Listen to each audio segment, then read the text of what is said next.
Good morning, everyone. Welcome to a very special edition of CBS Morning News. I'm Anne-Marie Green. It's 7 a.m. and this is Wednesday, March 6th, and we are beginning with some breaking news for you. Nikki Haley is suspending her presidential campaign today. That is according to a source familiar with the matter. She's set to deliver remarks in Charleston later on this morning. So, of course, we have team coverage on all of this, plus highlights from the big Super Tuesday races. We are going to begin with Skylar Henry. Skylar, you're in Washington with the very latest. Let's start with you. Skylar, good morning.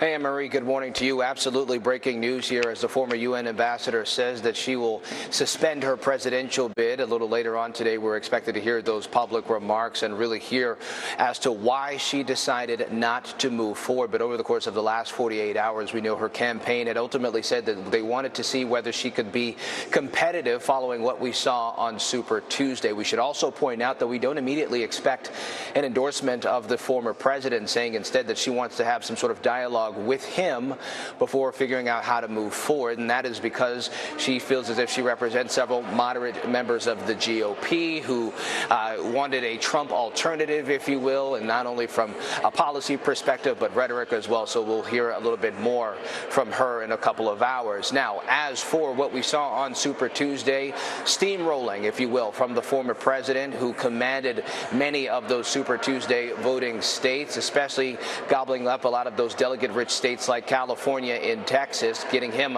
a little bit closer to locking up several of those delegates. He has right now 966 delegates right now. He needs 162 more delegates to clinch the actual Republican nomination, so he could actually do that in the next week or so.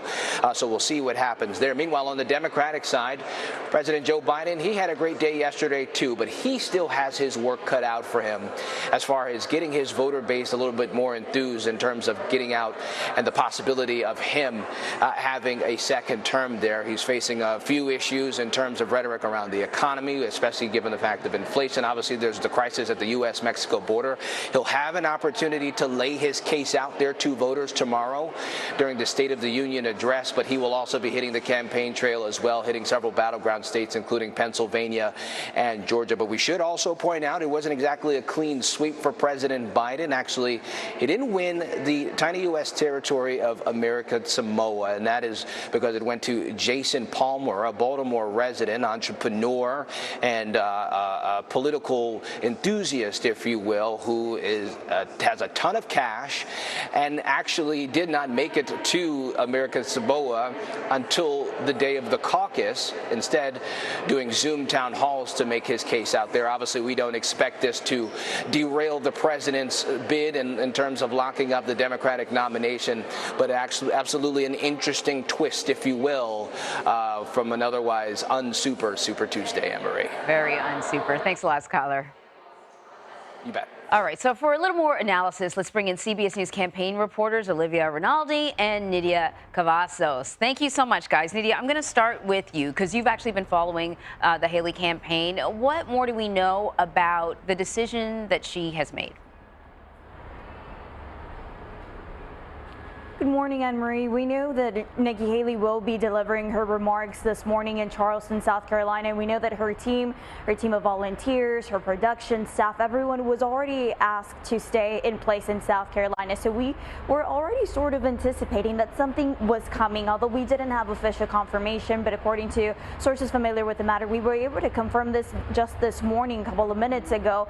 And we've also been able to confirm that Haley would not be endorsing former President Donald Trump, but instead during her remarks that she's going to be delivering this morning, she's going to be calling on former President Donald Trump to unite the Republican Party and to work to be able to gather the support from her voters. And this is a message that Haley has been communicating to her audiences across different campaign stops and across different states just these past days leading up to Super Tuesday. She had been telling her crowd that, it was sort of a warning for Republicans and a warning for Donald Trump Trump, if he didn't manage to gather their support, then this would mean that Republicans would lose yet again. Now, we can expect this later on this morning, but as far as from conversations that I had been having with people close to Haley just these past couple of days, they were sort of in a celebratory mood because they've said that they've been able to fight hard till the very end, and they've managed to, overtake all of her competitors to where this ended up being a two-person race.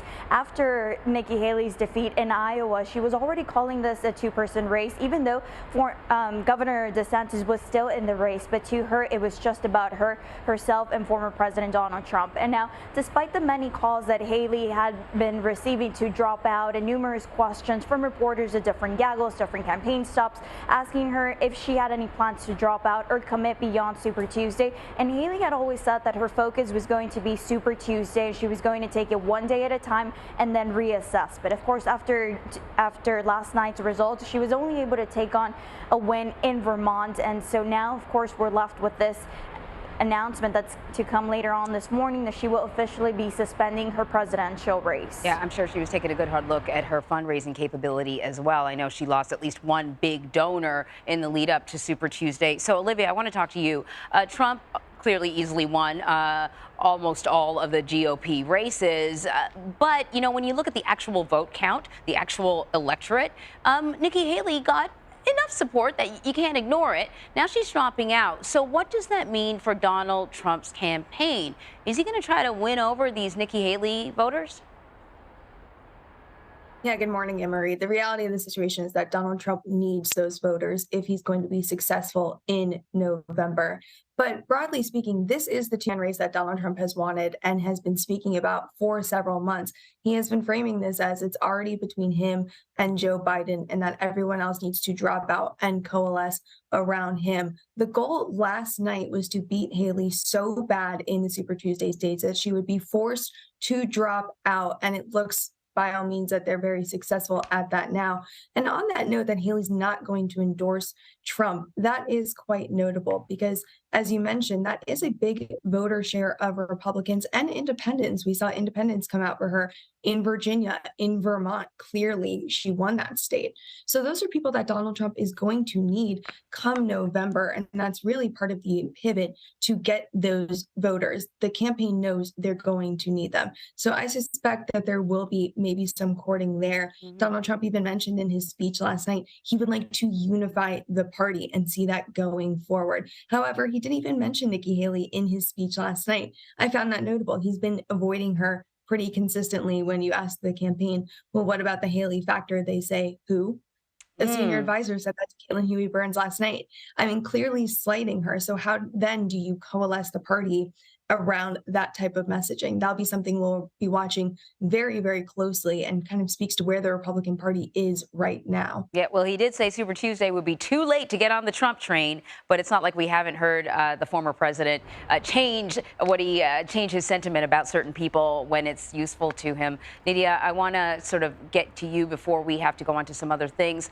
President Biden, is set to deliver his State of the Union address tomorrow night. Which issues should he be expected to really touch on and focus on, particularly through the lens of invigorating his campaign?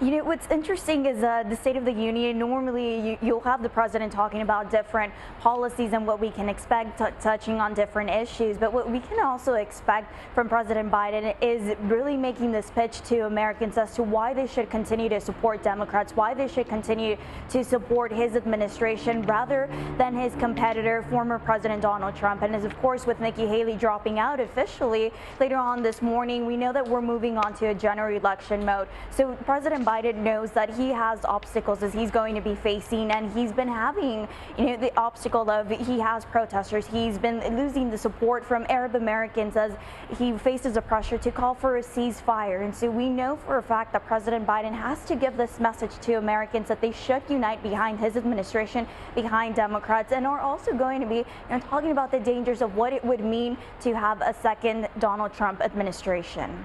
All right, Nydia, Olivia, thank you very much.